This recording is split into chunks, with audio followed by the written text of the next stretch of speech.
we need to focus on small business to save the economy? That is the topic of my discussion today with Andi Gray. She is president of Strategy Leaders. Hello, Andi. Hey there. Good to be here today. You're So, talking about my favorite topic. great. Well, let's do it then. How are small businesses faring in this difficult time? It's pretty tough. Some of the estimates are that we could lose 50% of small businesses through this entire COVID experience.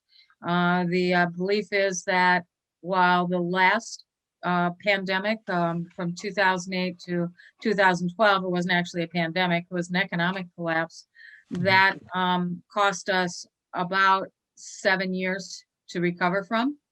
And that was only the banking sector, the automotive sector, and the insurance sector. And now we're talking about something that is impacting every part of our economy. Yeah, And, widespread. Is there any particular sectors that are especially hard hit in the small business environment? well, I think we're hearing a lot about the obvious ones, restaurants, limousine services, airlines, resorts, anyone that caters to the leisure and business travel sector is especially hard hit. But they're not alone. So when you look at a marketing company or a consulting firm, or you look at a construction company, they all had shutdowns in the beginning of COVID, depending on how quickly they got moving and started to look at how to pivot to something additional that their customers needed was a factor in how quickly they were able to recover. And specific to the market that you focus so much on, which would be both transportation and manufacturing, those sectors are having very uneven results. So some parts of transportation are doing well, delivering all the packages that we're ordering. And some parts of transportation, moving people from one place to another, are not doing well at all. And the manufacturing, again, it's a mixed bag depending on whether they can get parts from their suppliers who may or may not still be in business, whether or not their customers still want what they were making or can afford to buy it. Now, there are a lot of ifs going on out there. We Yeah. have a manufacturing client that I'm very proud of. They, at the beginning of COVID, they produced environmental designs. So they would make my office look like my office or my shop look like my shop. And they immediately went to work producing PPE equipment, so protective gear.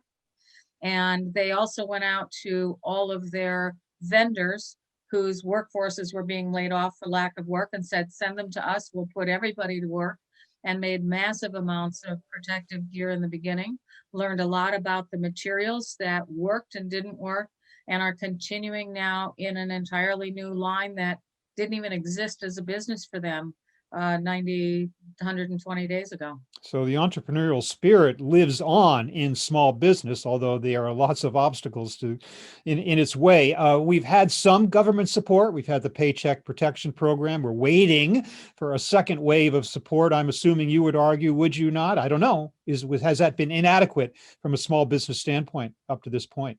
You know, it's really interesting. At the beginning of COVID, the optimism level of small business was very high. And I believe that that was the case because of the EIDL program, which was the loan program, Mhm. where business owners were promised 6 months of gross profit in order to help them get on back on their feet. They would have to pay it back as a low interest loan, and they'd have 30 years to do it, which would make it a very usable source of funding. And then that was followed by the PPP, the Paycheck Protection Program, where they were going to get money basically to take the burden off of the unemployment programs in the state and keep people working. As those programs, so first the EIDL program cratered. They took the money away from that program, and most people who came through that program only got 150,000, which is nothing near what they needed in order to recover. And the PPP program, that money they had to use very quickly. It was gone, and they were left with nothing to keep working on solutions. Yeah. So Okay. So they're in dire straits right now. Uh, what kind of, I mean, to a large extent, they're buffeted by forces that they don't have control over. Uh, Correct. and yet, do you offer some tips for survival? What is within their power to do in these dire times for small businesses? Well, I think there's a lot that that all of us can be doing. So it's very important to think local as a consumer and to make the effort, whether you're going to buy face to face or buy over the internet, do it locally. Find someone locally who makes what you need and give them the business. We need to really look at the crowdfunding and opportunities to put small amounts of money into buckets that can be used by people who are purposeful with moving their companies forward.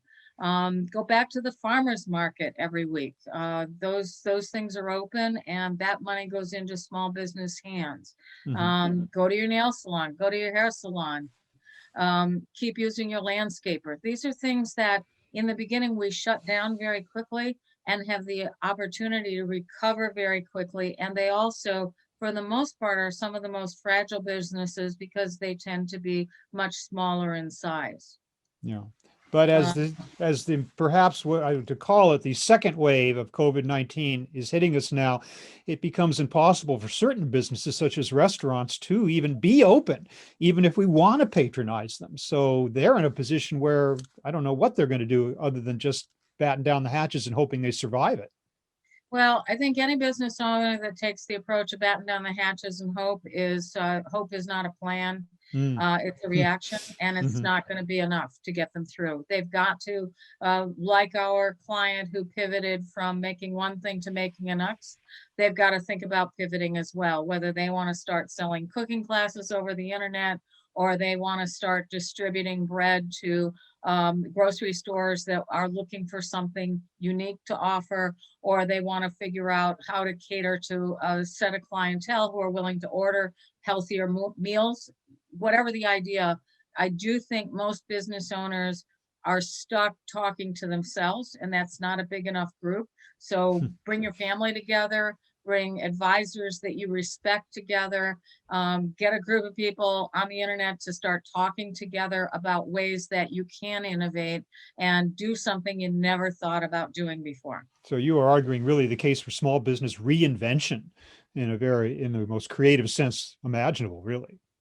Right. There's, I don't think anything less will feed survival for most businesses. If you just Yeah. look at in 90 days, we became an e-commerce economy and an e-commerce country. We had thought it would take us 20 years to get to where we are in 90 days. Most small businesses were not prepared to play on a level playing field as e-commerce participants. But if they don't figure it out now, it's going to be very hard to get through this. But you know who dominates the headlines? It's the big companies, it's the Amazons and the big merchandisers, big retailers, big manufacturers. How important is small business to our economy? So it's easy to report on the big guys. They have to publish their numbers. They're on the Bloomberg terminal all day long, and that's why we talk about them because it's easy. The numbers are small business. 95 to 98% of all companies in this country are privately held and owner operated. They make up half of our GDP. That's the money that we produce and move through our economy every year comes from them. They employ half of our workforce. And more importantly, they employ the first and the last, or they represent the first and the last job for every worker in our economy. So that means the kid who's coming out of high school or college and is trying to get their start with their first job is going to have fewer options. And the senior citizen who is looking to close the gap on Social Security or looking for that last meaningful piece of contribution to their work resume is not going to find a place to put that to work. And that Yeah. to me is probably the most disturbing part because as human beings, we are wired to contribute. And when we don't have an opportunity to contribute, that is when, as a society, we begin to lose hope. What do you mean when you talk about the need to create a 21st century economy? So I did a lot of research on this with Professor Boucher at Columbia. It was one of the greatest gifts in my life to do that. And what the 21st century economy is all about is that new model here in the United States. How do we continue to grow and develop as an economic powerhouse for our place in the world? Fortune 500's gone offshore to Asia. We're having all these fights about offshoring and onshoring money. That's already happened. Small business, privately held business is the place where the game gets played. They're here, they're local, they're on Main Street, they're in everybody's house right now. They are working for the benefit of their local business, their local employees, their local customers. Those are the ones that are going to drive a successful US economy in the 21st century. But their failure rates are horrendous. 3 out of 4 gone in every 10-year cycle. That's 600,000 in a year that we kill off typically. Hmm. However, in this COVID, we're talking about killing off millions in a year's time.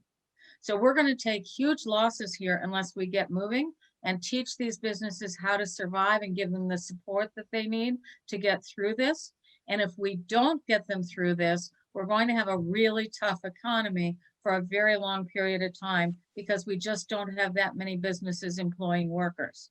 If we can help them stay in business, which comes from the federal government, they're the only ones that can print money right now, then we keep the economy moving until it can stabilize. Well, perhaps the one silver lining is that maybe the situation for those of us who have seen their local businesses either go under or be on the verge of doing so, perhaps we are beginning to gain a new appreciation of the importance of small business to our own lives and to the economy in general. And Andi Gray, I want to thank you for helping to open our eyes to the importance of small business and its plight right now, what we can do to support it, and our hopes for its continuation and how important it is to our American economy. Thanks so much for being with me today. Really appreciate it. Thank you. Thank you for having me. It's a joy.